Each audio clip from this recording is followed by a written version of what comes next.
Assalamualaikum dan selamat sejahtera.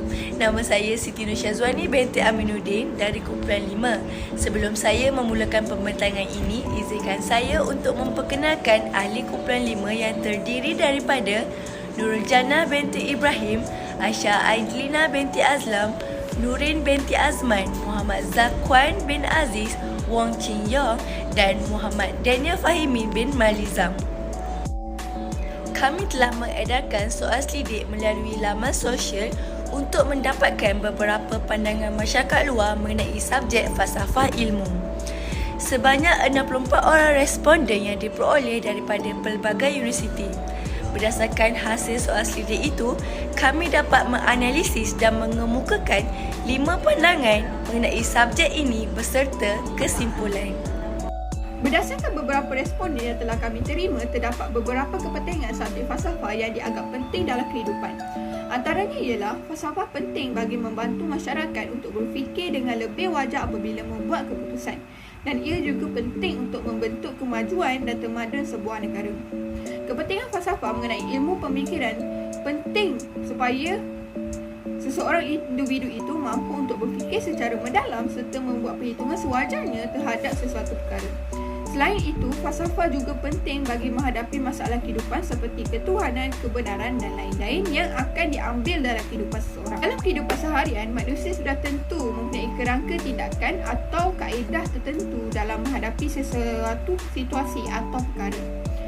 Apabila seseorang itu menghadapi sesuatu masalah, dia akan terlebih dahulu menentukan sikapnya terhadap perkara itu. Kemudian dia akan mencari kaedah yang sesuai untuk menyelesaikannya. Kaedah untuk menyelesaikan masalah falsafah itu banyak. Ia bergantung kepada pendekatan dan cara individu itu bersendiri menyelesaikannya.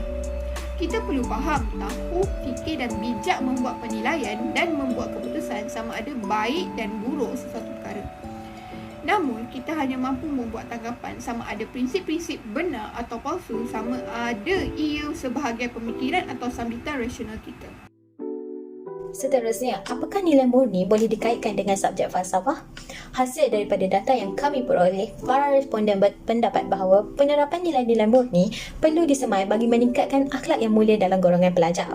Nilai murni dapat didefinisikan sebagai perilaku yang baik, beradab dan tata susila di antara manusia dengan manusia dan hubungannya dengan alam serta Tuhan. Ini nilai atau kepercayaan tertentu tertanam di dalam diri seseorang dan berkait dengan keinginan untuk memperoleh kebenaran. Seterusnya, apakah yang sering dibincangkan? Perbincangan nilai murni cenderung dalam membahaskan domain-domain nilai substantif seperti agama, rohaniah, moral dan estetika yang mencetuskan simulasi yang positif serta ketenangan, emosi, kedamaian, pemikiran, jiwa yang bersih dan keluhuran akal budi manusia. Nilai murni juga merangkumi set-set nilai yang terdiri daripada nilai instrumental, nilai mutakhir dan nilai integratif. Berdasarkan kepada penjelasan ini, dapatlah difahami bahawa unsur-unsur alam dan benda lain di luar kategori manusia dianggap tidak mempunyai nilai murni. Seterusnya, nilai murni dalam falsafah merupakan amalan baik yang perlu ada dalam setiap orang supaya segala tindakan kita tidak menyeleweng dari norma-norma sosial yang dikehendaki dalam masyarakat. Akhirnya, nilai-nilai murni dapat melahirkan insan yang unggul dan upaya demi menghasilkan misi nasional negara. Berdasarkan data yang diperolehi daripada responden-responden, mereka menyatakan bahawa falsafah berguna dalam kehidupan. Mereka berpendapat bahawa falsafah merupakan panduan kehidupan kerana ia merangkumi erti kehidupan. Secara amnya, jarang ada orang yang suka mengaitkan antara kehidupan harian dengan falsafah. Hakikatnya, semua manusia sentiasa berdepan dengan pelbagai masalah. Maka, mereka akan cuba berusaha mencari cara penyelesaian. Proses pemikiran dalam pencarian jawapan yang benar, inilah proses berfalsafah. Falsafah dikatakan berguna dalam kehidupan kerana falsafah merupakan cara berfikir dengan kritikal, logik, sistematik, teratur dan mendalam demi mencari penyelesaian masalah. Falsafah amat berguna untuk kehidupan kerana ia selalu dikaitkan dengan pencarian kebahagiaan hidup. Berdasarkan analisis dan penilaian dari beberapa responden yang diperolehi oleh kami, bidang falsafah sangatlah penting dan perlu diterapkan dalam diri setiap manusia. Hal ini kerana melalui bidang falsafah, pelbagai kesesuaian dapat melengkapi setiap ciri yang ada pada setiap kemahuan dan keperluan manusia. Contoh sesuai yang telah kami perolehi dari penilaian responden adalah bidang falsafah dapat dikaitkan dan digunakan untuk membantu kejayaan kita nanti. Setiap manusia pasti menginginkan kehidupan yang selesa dan bernilai. Oleh sebab itu, bidang falsafah sangat membantu dalam sebuah kejayaan.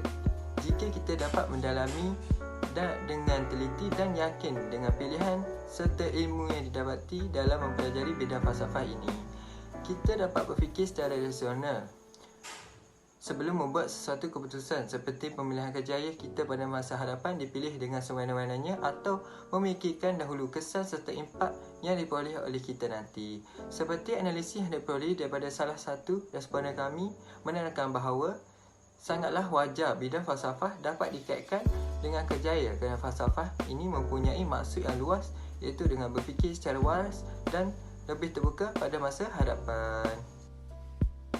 Seterusnya, kesesuaian falsafah dalam gaya hidup manusia. Berdasarkan pendapat yang telah diperoleh, rata-rata responden bersetuju bahawa bidang falsafah ini sesuai dijadikan sebagai panduan etika dan pemikiran. Kerana bidang ini mengajarkan manusia menjadi seseorang yang beretika dan mampu bertindak secara rasional serta berfikiran secara meluas dan matang. Bukan itu sahaja, majoriti responden juga bersetuju mengatakan bidang falsafah ini sebagai sumber jati diri. Hal ini kita dapat buktikan di mana falsafah membantu manusia berfikir secara kritis supaya manusia mampu merancang hala tuju yang lebih strategik untuk masa depan yang lebih cerah. Natijahnya, setelah diteliti satu persatu respon yang telah kami terima, kami dapat simpulkan bahawa subjek falsafah ini adalah salah satu subjek yang perlu diberi penekanan. Hal ini dikatakan demikian kerana secara majoritinya menyatakan bahawa mereka bersetuju falsafah ini dikatakan penting, bernilai, berguna, sesuai dan membantu dalam memilih kejayaan. Majoriti berpendapat bahawa falsafah ini mendorong kita untuk berfikir dengan lebih kritis dan rasional dalam menentukan sesuatu perkara ataupun keputusan. Sejak dulu lagi, penerimaan alam Melayu dan dunia Islam terhadap falsafah agak dingin, berikutan pandangan yang menyifatkan ia tidak penting dan kurang berguna kepada masyarakat. Oleh itu, cadangan kami bagi memberi kesedaran kepada masyarakat kini tentang kepentingan falsafah, pihak bertanggungjawab perlu menerapkan ilmu falsafah di setiap peringkat institusi pendidikan seperti sekolah rendah, sekolah menengah, universiti. Oleh itu, anak-anak akan mendapat pendidikan dan pendedahan awal tentang ilmu falsafah. Seterusnya, pihak media boleh menyiarkan karya-karya agung bertemakan falsafah lalu disiarkan di kaca televisyen. Contoh seperti kisah tenggelamnya kapal Van der Wijk di bawah lindungan Kaabah dan lain-lain karya daripada Hamka dan juga ahli ulama tersohor. Oleh yang demikian, ianya akan memberi kesedaran kepada setiap peringkat umum masyarakat tentang kepentingan berfalsafah. Akhir kalam, ulama Nusantara iaitu Hamka atau nama sebenarnya Abdul Malik Karim Amrullah ada menyatakan bahawa dalam bidang falsafah terkandung rahsia dan hikmah kehidupan. Jadi, dengan mempelajari falsafah bererti kita berusaha untuk menguasai jalan ilmu yang akan membawa kepada al-hikmah. Sekian sahaja pembincangan kami pada kali ini. Sekian, terima kasih.